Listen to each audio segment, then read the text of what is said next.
So this is our autumn house. It's a real favourite for me and my team, and one that we've poured a lot of love into. Located on Wurundjeri country, and we'd like to acknowledge the Wurundjeri as the traditional owners of this land. In Carlton North, with laneway on two sides. It's essentially a single fronted Victorian, but on a double block that was architect Mick Jörgensen's own home. This is the existing house. Our clients bought the house after Mick died and asked us to help them turn it into their family home.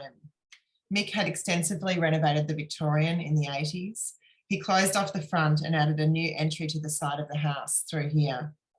You can see the large elm tree that Mick planted and loved dearly. Down the side laneway with the elm tree that hangs over the lane, you can see it's built up on all sides. Mick had added a series of living spaces, a studio and various outbuildings that all worked their way around the tree. And that's the existing lounge space and hallway. While beautiful in their outlook, it was all south facing with very little light and was essentially a one-bedroom house. So it needed some work to house our clients and their twin girls. So that's the existing condition with the studio and shed spaces at the rear. These were removed. We wanted to work around the tree and to retain Mick's beautiful lounge room. And we thought about the existing house as nighttime spaces and proposed a new living spaces to the side. This meant that we were able to capture some north light. We thought about the ground floor as a series of walled gardens that could provide some privacy to the lane, and proposed an upper level adjusted for main bedroom and roof terrace space, the wedge holding the two elements in a cohesive form. With the roof terrace, the main bedroom form gets offset, and we imagine the wedge as a garden structure that could also give something back to the lane. So that's the site plan with the thickened edge. And the ground floor plan, you can see the kids' bedrooms in the existing Victorian and new north-facing kitchen and living spaces with an entry off the lane. The wedge shape you can see in section is largely defined around overlooking constraints, height clearances and balustrade requirements, and the desire to have a lush upper garden. Here's the elevation. It's conceived as a series of steel ribs that support an expanded steel mesh, a bit like a skinny arbor wrapping the upper form. And while very tall at the rear, we liked that the design was recessive to the front of the site and the Victorian streetscape. And you can see here the elm is always on show. In autumn, the wedge is revealed, and like the tree, will one day be covered in a hedge of creepers that will change colour with the seasons. It's been wonderful to see the growth getting there in recent months.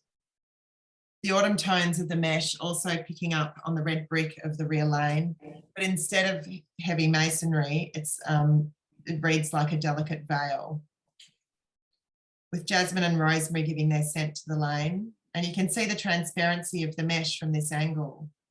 But from the other, it reads as a solid, other side, it reads as a solid form. And there's that laneway entry door. Coming inside, you can see the courtyard gardens that provide welcome relief from the gritty lane. And you can see the edge detailing here where the mesh meets the exposed concrete ceiling. In a curved form, we wanted the edges to appear crisp and fine. And coming out to the north courtyard, you can see the rosemary and jasmine spilling down with just the right amount of eave to keep out the summer sun. And just a few pictures of the interior. It's not in this, obviously, in this category.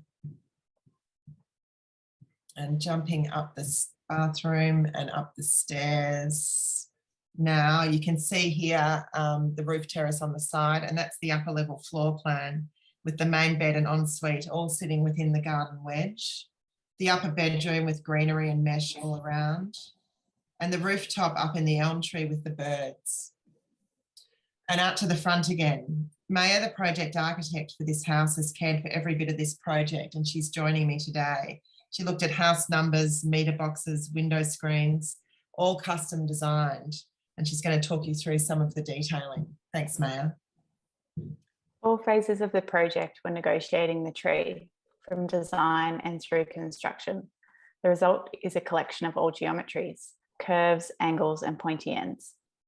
You can see here how the fine steel edge arcs around the tree and framing the exposed concrete ceiling. All areas were painstakingly detailed. Here are a few drawings showing the care poured into every part of the building. Of particular importance were the facade and planter junctions. We wanted the mesh edge to stop neatly above the brick, and so we detailed a steel angle to wrap the perimeter. This angle also wraps through to the north facade to create a neat and thin edge for the mesh and framework to stop to. And here we show the curved stair and mesh roof with a section through the steel ensuite window, which negotiates the curved interior. The wonderful thing about the steel structure is that it provides a framework for a garden arbor at a high level, carefully connected to the building in some parts to create a rigid perimeter, and freestanding across the roof terrace to provide screening and fall protection. The existing roofs were replaced with new gal roofing. Next came the planter inserts, all carefully documented with geometries and drainage. And then the mesh.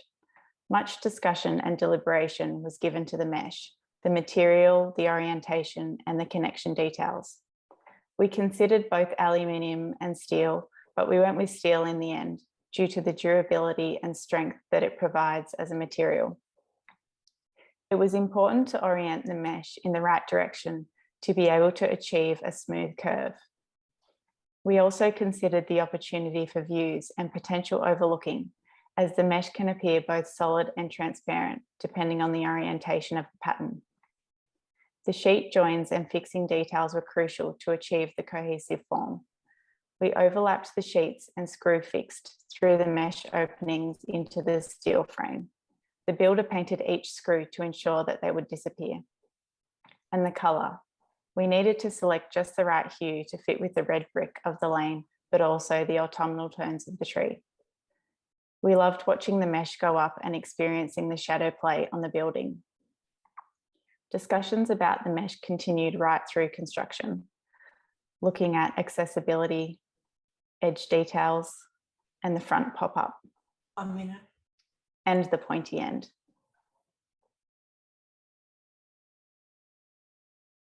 Thanks, Mel. The steelwork on this project is doing many things. It operates as balustrade, shade structure, garden support, privacy and overlooking screen, but it's also the key architectural gesture, both working as solid form and light veil, and a material that is both delicate and robust, providing the framework for the landscape to take over. We think that even in tight urban areas, there's opportunity for lots of green, this benefit going beyond just the family, but also an offering of urban generosity to the neighbourhood and the lane. Thanks.